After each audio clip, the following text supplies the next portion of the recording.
Alright, guys, so chapter 3 of John Steinbeck. The Hamiltons were strange, high strung people, and some of them were tuned too high and they snapped. This happens often in the world. Of all his daughters, Una was Samuel's greatest joy. Even as a little girl, she hungered for learning as a child does for cookies in the late afternoon. Una and her father had a conspiracy about learning. Secret books were borrowed and read, and their secrets communicated privately. Of all the children, Una had the least humor. She met and married an intense dark man, a man whose fingers were stained with chemicals, mostly silver nitrate. He was one of those men who live in poverty so that their lines of questioning may continue. His question was about photography. He believed that the exterior world could be transferred to paper, not in the ghost shadings of black and white, but in the colors the human eye perceives. His name was Anderson, and he had little gift for communication. Like most technicians, he had a terror and a contempt for speculation. The inductive leap was not for him. He dug a step and pulled himself up one single step, the way a man climbs the last shoulder of a mountain. He had great contempt, born of fear, for the Hamiltons, for they all half believed they had wings, and they got some bad falls that way. Anderson never fell, never slipped back, never flew. His steps moved slowly, slowly upward, and in the end, it is said, he found what he wanted, color film. He married Una, perhaps because she had little humor, and this reassured him, and because her family frightened and embarrassed him. He took her away to the north, and it was black and lost where he went, somewhere on the borders of Oregon. He must have lived a very primitive life with his bottles and papers. Una wrote bleak letters without joy, but also without self-pity. She was well, and she hoped her family was well. Her husband was near to his discovery, and then she died, and her body was shipped home.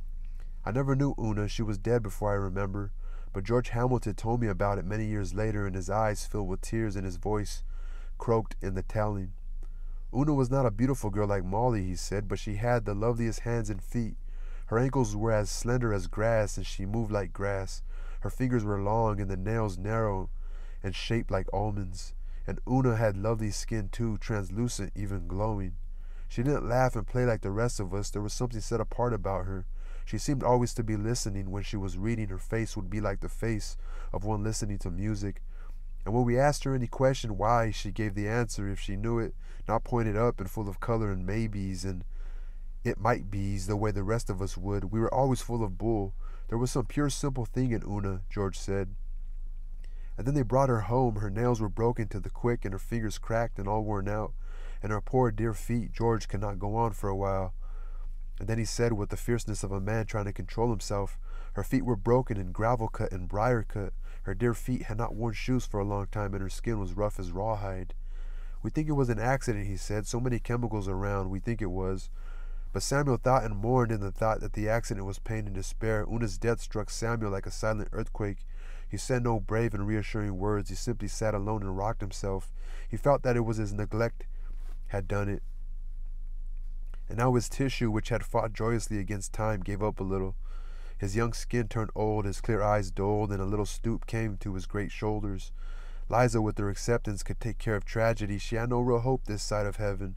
But Samuel had put a laughing wall against natural laws, and Una's death breached his battlements. He became an old man. His other children were doing well. George was in the insurance business. Will was getting rich. Joe had gone east and was helping to invent a new profession called advertising. Joe's very faults were virtues in this field. He found that he could communicate his material daydreaming and properly applied. That is all advertising is. Joe was a big man in a new field. Joe.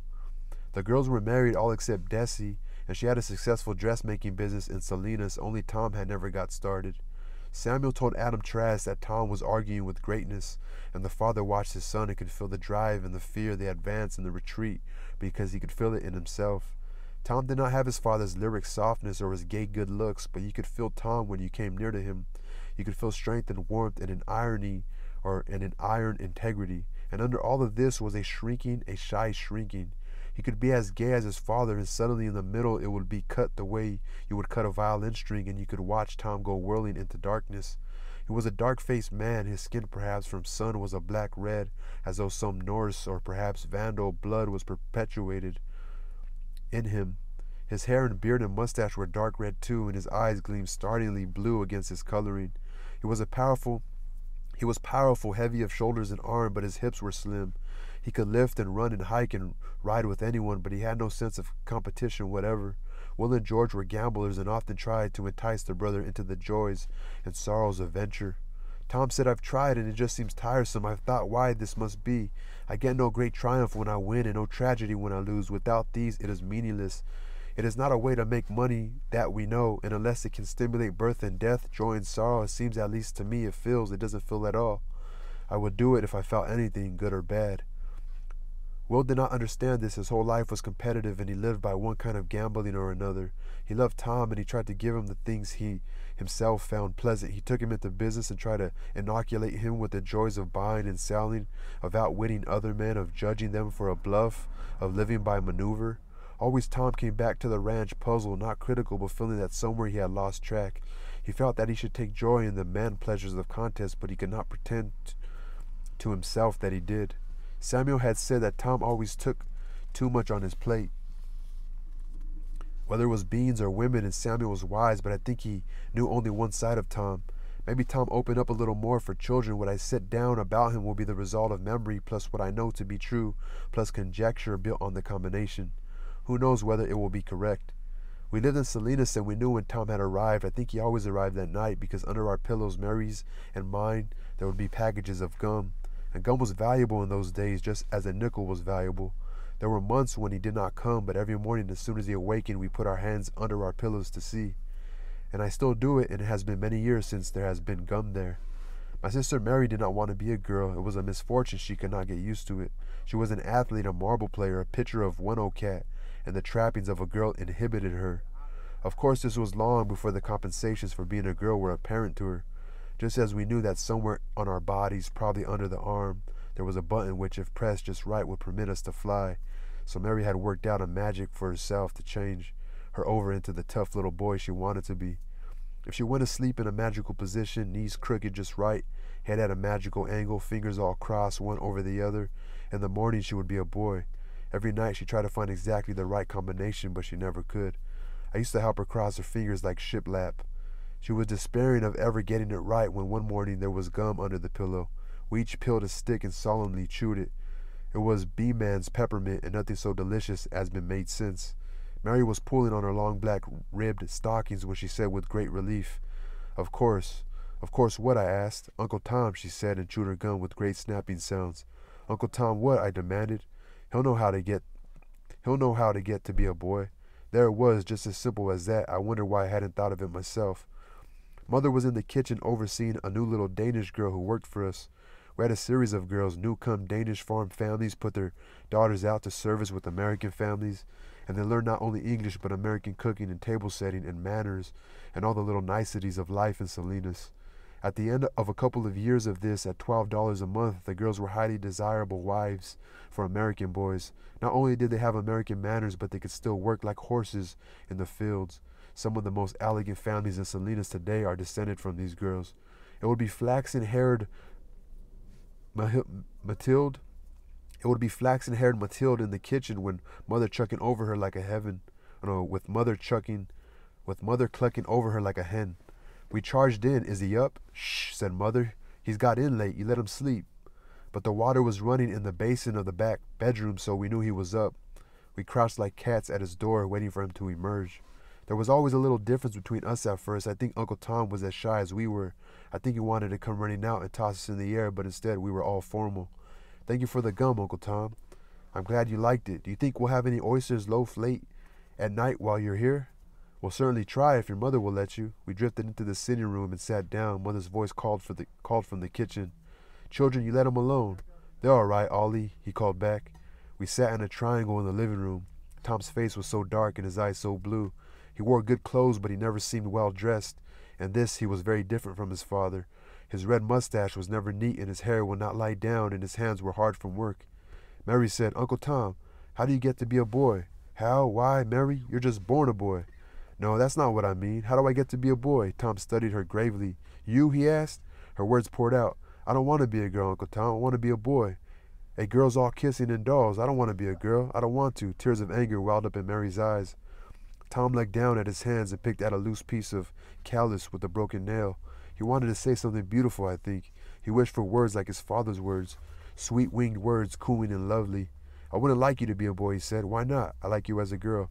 An idol was crashing to Mary's temple. You mean you like girls? Yes, Mary, I like girls very much.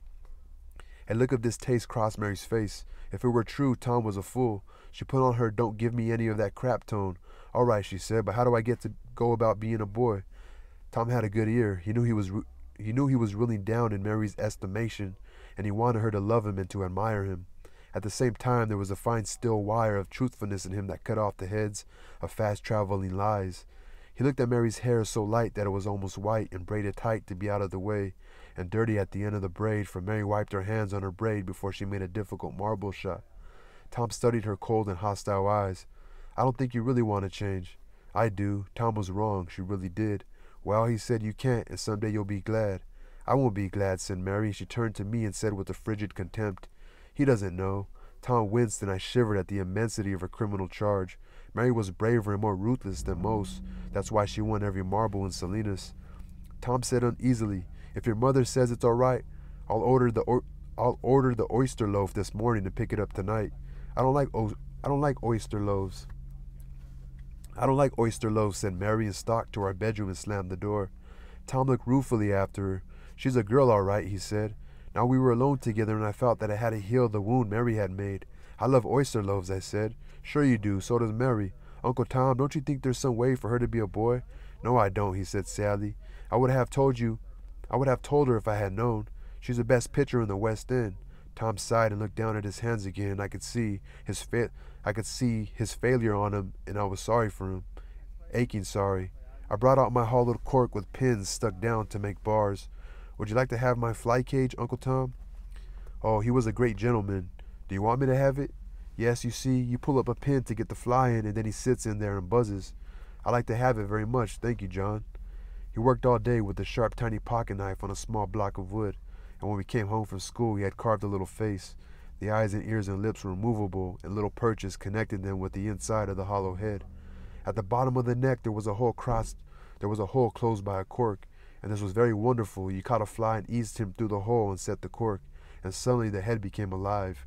The eyes moved and the lips talked and the ears wiggled as a frantic fly crawled over the little perches. Even Mary forgave him a little, but she never really trusted him until after she was glad she was a girl, and then it was too late. He gave the head not to me but to us. We still have it put away somewhere, and it still works. Sometimes Tom took me fishing. We started before the sun came up and drove in the rig straight toward Fremont's Peak, and as we neared the mountains, the stars would pale out and the light would rise to blacken the mountains. I can remember riding and pressing my ear and cheek against Tom's coat, and I can remember that his arm would rest lightly over my shoulders and his hand pat my arm occasionally.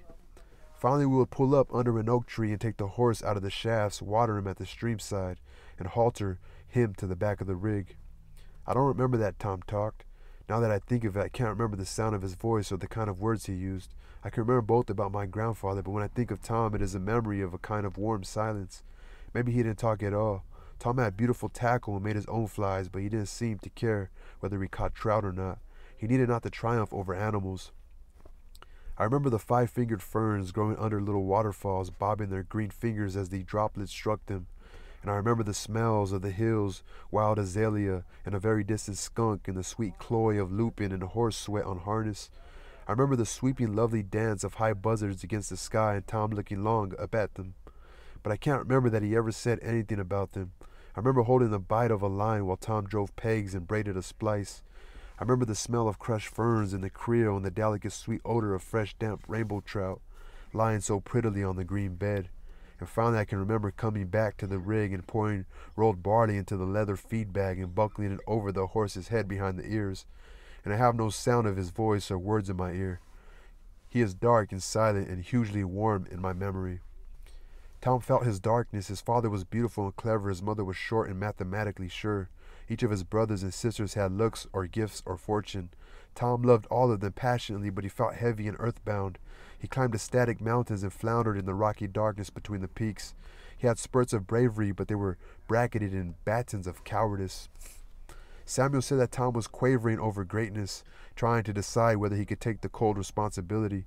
Samuel knew his son's quality and felt the potential of violence, and it frightened him, for Samuel had no violence. Even when he hit Adam Trask with his fists, he had no violence.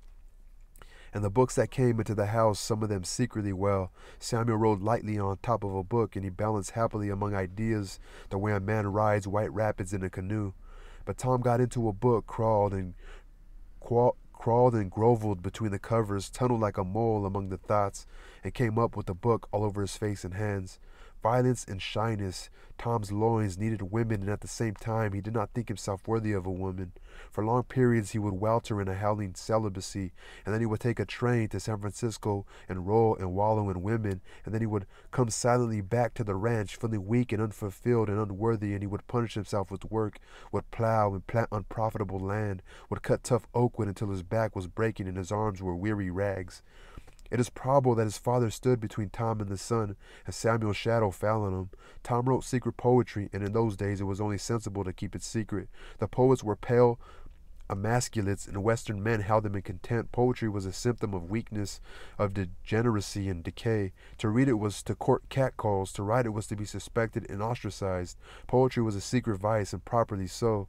No one knows whether Tom's poetry was any good or not, for he showed it to only one person, and before he died he burned every word. From the ashes in the stove there must have been a great deal of it. Of all his family, Tom loved Desi best. She was gay. Laughter lived on her doorstep. Her shop was a unique institution in Salinas. It was a woman's world. Here all the rules and the fears that created the iron rules went down. The door was closed to men. It was a sanctuary where women could be themselves, smelly, wanton, mystic, conceited, truthful, and interested. The whalebone corsets came off at Desi's flesh. At Desi's they were women who went to the toilet and overate and scratched and farted, and from this freedom came laughter, roars of laughter. Men could hear the laughter through the closed door and were properly frightened at what was going on, feeling, perhaps, that they were the butt of the laughter, which it, to a large extent, was true. I can see Desi now, her gold pince-nez wobbling on her nose, not properly bridged for pince-nez, her eyes streaming with hilarious tears, and her whole front constricted with muscular spasms of laughter.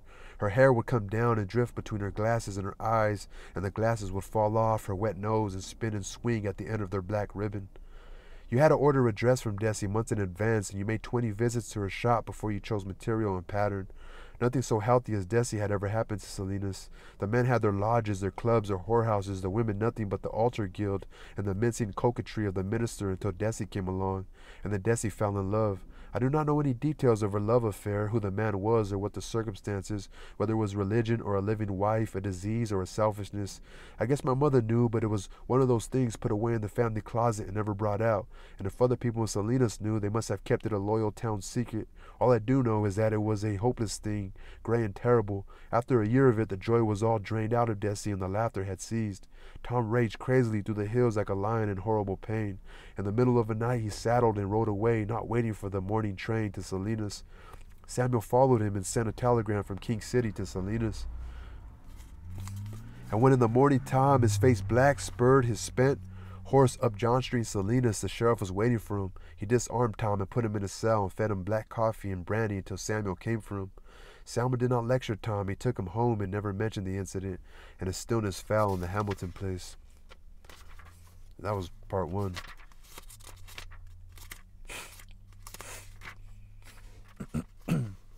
On Thanksgiving of 1911, the family gathered at the ranch. All the children except Joe, who was in New York, and Lizzie, who had left the family and joined another, and Una, who was dead. They arrived with presents and more food than even this clan could eat. They were all married save Desi and Tom. Their children filled the Hamilton place with riot. The home place flared up, noisier than it had ever been. The children cried and screamed and fought. The men made many trips to the forge and came back self-consciously, wiping their mustaches. Liza's little round face grew redder and redder. She organized and ordered. The kitchen stove never went out. The beds were full and comforters lay on pillows on the floor were for children. Samuel dug up his old gaiety. His sardonic mind glowed and his speech took on its old singing rhythm. He hung on with the talk and the singing and the memories, and then suddenly, and in not midnight, he tired. Weary Weariness came down on him and he went to his bed where Liza had been for 2 hours. He was puzzled at himself. Not that he had to go to bed, but that he wanted to. When the mother and father were gone, Will brought the whiskey in from the forge and the clan had a meeting in the kitchen with whiskey passed around in round-bottomed jelly glasses. The mothers crept to the bedrooms to see that the children were covered and then came back. They all spoke softly not to disturb the children and the old people. There were Tom and Desi, George and his pretty mammy, who had been a Dempsey, Molly and William J. Martin, Olive and Ernest Steinbeck, Will and his Dela. That's the name, Deila. They all wanted to say the same thing, all 10 of them. Samuel was an old man. It was as startling a discovery as the sudden scene of a ghost. Somehow they had not believed it could happen. They drank their whiskey and talked softly of the new thought. His shoulders, did you see how they slump? And there's no spring in his step. His toes drag a little, but it's not that. It's in his eyes. His eyes are old. He never would go to bed until last. Did you notice he forgot what he was saying right in the middle of a story? It's his skin, told me. It's gone wrinkled and the backs of his hands have turned transparent. He favors his right leg.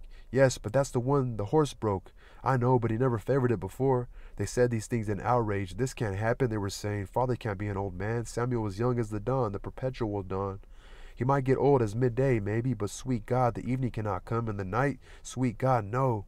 It was natural that their minds leaped on and recoiled, and they would not speak of that, but their minds said, there can't be any world without Samuel. How could we think about anything without knowing what he thought about it? What would the spring be like, or Christmas, or rain? There couldn't be a Christmas.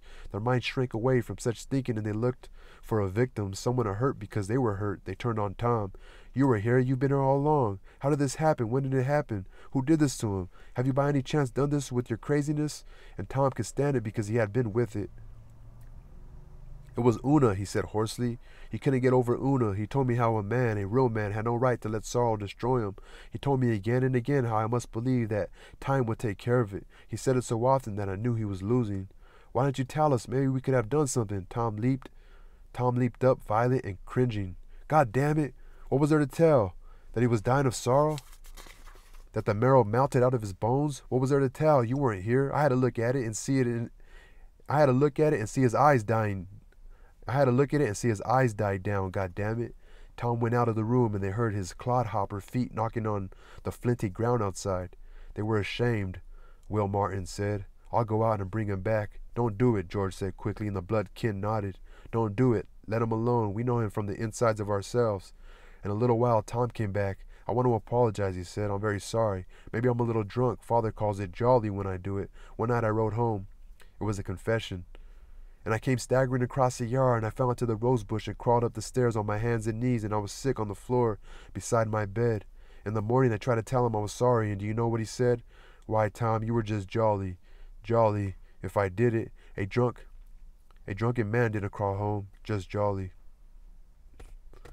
That's what the father says, so he says, why, Tom, you were just jolly. Jolly, if I did it, and a drunken man didn't crawl home, just jolly. George stopped the crazy flow of talk. We want to apologize to you, Tom, he said. Why, we sounded as though we were blaming you and we didn't mean to. Or maybe we did mean to and we're sorry. Will Martin said realistically, it's too hard a life here. It's too hard a life here. Why don't we get him to sell out and move to town? He could have a long and happy life. Molly and I would like him to come and live with us. I don't think he'd do it, said Will. He's stubborn as a mule and proud as a horse. He's got a pride like brass. Olive's husband, Ernest, said, well, there'd be no harm in asking him. We would like to have him, or both of them, with us. Then they were silent again, for the idea of not having the ranch, the dry, stony desert of heartbreaking hillside and unprofitable hollow, was shocking to them. Will Hamilton, from instinct and training in business, had become a fine reader of the less profound impulses of men and women. He said, if we ask him to close up shop, it will be like asking him to close his life, and he won't do it. You're right, Will, George agreed. He would think it was like quitting. He'd feel it was a cowardice.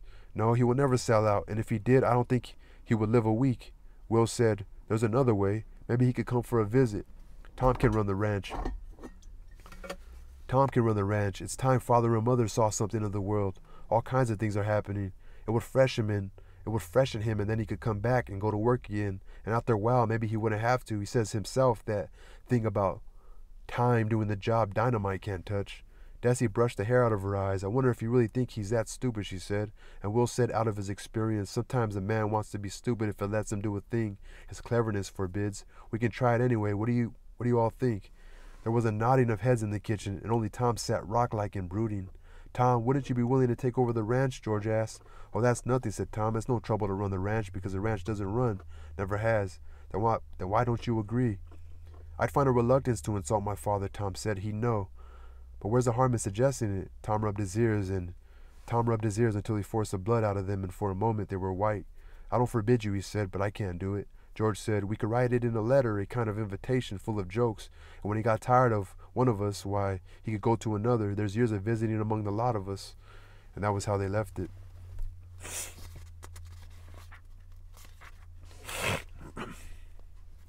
So part 3. Tom brought Olive's letter from King City, and because he knew what it contained, he waited until he caught Samuel alone before he gave it to him.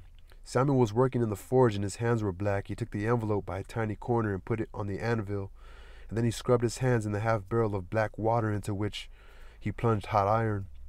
He slit the letter open with the point of a horseshoe nail and went into the sunlight to read it. Tom had the wheels off the buckboard and was buttering the axles with yellow axle grease. He watched his father from the corner of his eyes. Samuel finished the letter and folded it and put it back in its envelope. He sat down on the bench in front of the shop and stared into the space. Then he opened the letter and read it again, folded it again, and put it in his blue shirt pocket. And then Tom saw him stand up and walk slowly up the eastern hill, kicking at the flints on the ground. There had been a little rain, and a fuzz of miserly grass had started up. Halfway up the hill, Samuel squatted down and took up a handful of the harsh, gravelly earth in his palm and spread it with his forefinger, flint and sandstone, and bits of shining mica, and a frail rootlet and a veined stone. He let it slip from his hand and brushed his palms. He picked a spear of grass and set it between his teeth and stared up the hill to the sky. A gray, nervous cloud was scurrying eastward, searching for trees on which to rain. Samuel stood up and sauntered down the hill. He looked into the tool shed and patted the 4x4 supports. He paused near Tom and spun one of the free-running wheels of the buckboard, and he inspected Tom as though he saw him for the first time. Why, you're a grown-up man, he said. Didn't you know? I guess I did, said Samuel and sauntered on. There was a sardonic look in his face his family knew so well, the joke on himself that made him laugh inwardly. He walked by the sad little garden and all around the house, not a new house anymore. Even the last added lean-to bedrooms were old and weathered, and the putty around the window panes had shrunk away from the glass. At the porch, he turned and surveyed the whole home cup of the ranch before he went inside. Liza was rolling out pie crusts on the floury board. She was so expert with the rolling pin that the dough seemed alive. It flattened out and then pulled back a little from tension in itself. Liza lifted the pale sheet of it and laid it over one of the pie tins and trimmed the edges with a knife. The prepared berries lay deep in red juice in a bowl. Samuel sat down in the kitchen chair and crossed his legs and looked at her. His eyes were smiling. Can't you find something to do this time of day, she asked. Oh, I guess I could, Mother, if I wanted to. Well, don't sit there and make me nervous. The paper's in the other room if you're feeling day lazy. I've read it, said Samuel. All of it? All I want to. Samuel, what's the matter with you? You're up to something. I can see it in your face. Now tell it and let me get on with my pies. He swung his leg and smiled at her. Such a little bit of a wife, he said. 3 of her is hardly a bite. Samuel, now you stop this. I don't mind a joke in the evening sometimes, but it's not even 11 o'clock. Now you go along. Samuel said, Liza, do you know the meaning of the English word vacation? Now don't you make jokes in the morning. Do you, Liza? Of course I do. Don't play me for a fool. What does it mean? Going away for a rest to the sea and the beach. Now, Samuel, get out with your fooling. I wonder how you know the word. Will you tell me what you're after? Why shouldn't I know? Did you ever have one, Liza? Why, she stopped. In 50 years, did you ever have a vacation, you little silly half-pint smidgen of a wife? Samuel, please go out of my kitchen, she said apprehensively. He took the letter from his pocket and unfolded it. It's from Ollie, he said. She wants us to come and visit in Salinas. They fixed over the upstairs rooms. She wants us to get to know the children. She's got us tickets for the Chautauqua season. Billy Sunday is going to wrestle with the devil, and Brian is going to make his cross of gold speech. I like to hear that. It's an old fool of a speech, but they say he gives it in a way to break your heart. Liza rubbed her nose and floured it with her finger. Is it very costly? She asked anxiously. Costly? Ollie has bought the tickets. They're a present. We can't go, said Liza. Who'd run the ranch? Tom would. What running there is to do in the winter? He'd be lonely. George would maybe come out and stay a while to quail hunt to quail hunting, or to go quail hunting. See what's in the letter, Liza? What are those? 2 tickets to Salinas on the train. Ollie says she doesn't want 2 tickets to Salinas on the train. Ollie says she doesn't want to give us a single escape.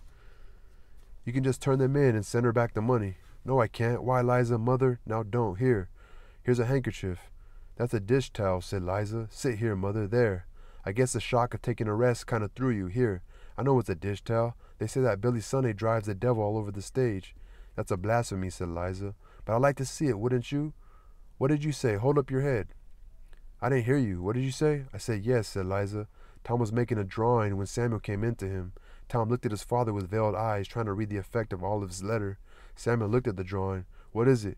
I'm trying to work out a gate opener so a man won't have to get out of his rig. Here's the pull rod to open the latch. What's going to open it? I figured a strong spring.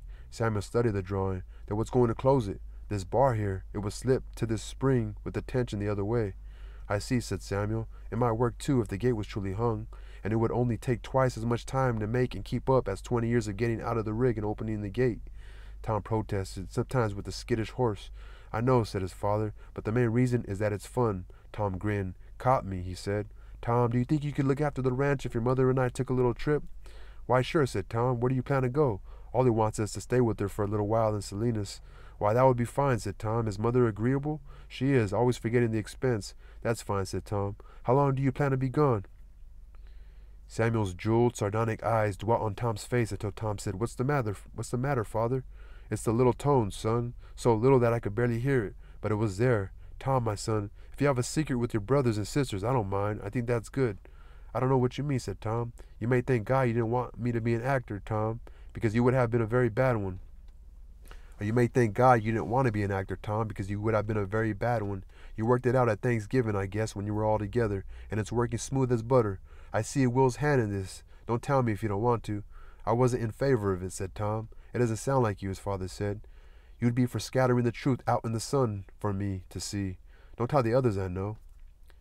You'd be for scattering the truth out in the sun for me to see. Don't tell the others I know. He turned away and then came back and put his hand on Tom's shoulders. Thank you for wanting to honor me with the truth, my son. It's not clever, but it's more permanent. I'm glad you're going. Samuel stood in the doorway of the forge and looked at the land. They say a mother loves best an ugly child, he said. And he shook his head sharply. Tom, I'll trade you honor for honor. You will please hold this in your dark secret place, nor tell any of your brothers and sisters. I know why I'm going, and Tom, I know where I'm going, and I'm content.